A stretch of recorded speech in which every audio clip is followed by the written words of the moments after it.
রাখবো রে কষ্ট জমা, শেষ কি হবে না কষ্ট আমার, বলে দে রে প্রিয়তমা।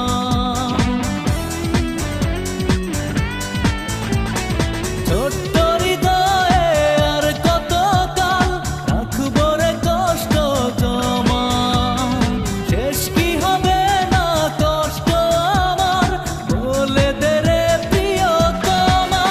ভাবি প্রতিদিন আর ভাবনা, তবু পারি না ভুলে যেতে, কেন কেন যে এত জ্বালামায় চলে যায় মন দিনে রাতে, আর কাঁদবো না রে।